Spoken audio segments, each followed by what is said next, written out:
Malgré son goût amer, beaucoup en raffolent. Le petit cola, ce fruit sec originaire de l'Asie du Sud et cultivé dans la plupart des pays africains, fait le gagne-pain de nombreuses personnes qui le commercialisent tellement la demande s'accroît.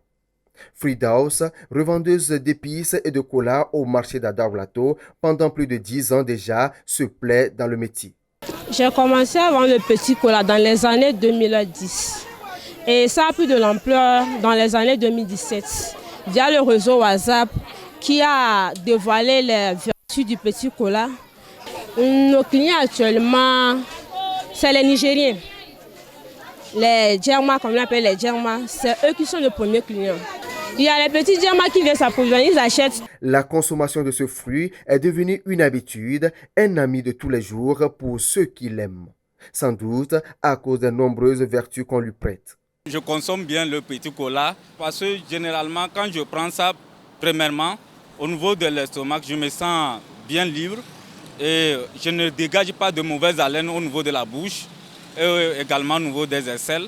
Je ne les dégage pas. Au maximum, moi, je prends 2 par jour. Généralement, je les prends soit sur les médias qui passent, soit à Sigame sur le grossiste. Si je veux prendre ça en bonne quantité pour déposer, prendre ça un peu.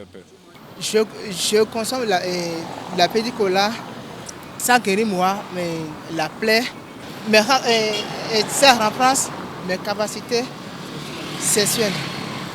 Ces vertus sont reconnues de façon empirique, mais de plus en plus attestées par des spécialistes. Konu Toboshi est consultant en naturothérapie. Dans cette boutique qui porte son nom, on retrouve des produits à base du petit cola. L'homme a réussi par moult expériences à transformer ce fruit en gélule. On déshydrate ça, on stérilise et puis maintenant, on passe ça maintenant en capsule et ça donne les gélules. Et là, lorsque vous prescrivez ça, il n'y a plus de difficulté à bien observer votre ordonnance.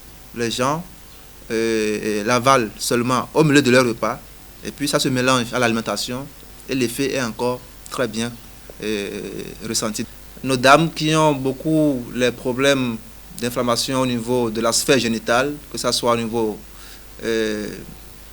des ovaires, au niveau de la trompe, on va avoir une salpingite, au niveau de l'ovaire, on peut avoir des kystes. Également, on peut avoir des tumeurs au niveau de l'utérus. Donc, ça fait les fibromyomes qu'on peut aussi avoir. Donc, une femme qui s'adonne à consommer régulièrement du petit cola va avoir très rarement, ou bien presque pas, n'aura presque pas ces soucis liés à sa sphère génitale. Ce rôle de vasodilatateur que le Garcinia cola, ou bien petit cola, ou bien bitter cola a au niveau du bassin, au niveau des vaisseaux du bassin, fait que on a un très bon résultat lorsqu'on l'associe aux traitements qui sont liés à la sphère génitale, tant chez l'homme que chez la femme. Il y a la quinone et le colaviron, qui sont 2 substances qu'on trouve dans le petit cola et qui traitent parfaitement le paludisme. Commencez par en consommer une à 2 noix par jour, même si ce n'est pas tous les jours que Dieu fait, vous en prenez et puis ça va vous permettre d'éviter beaucoup de problèmes de santé.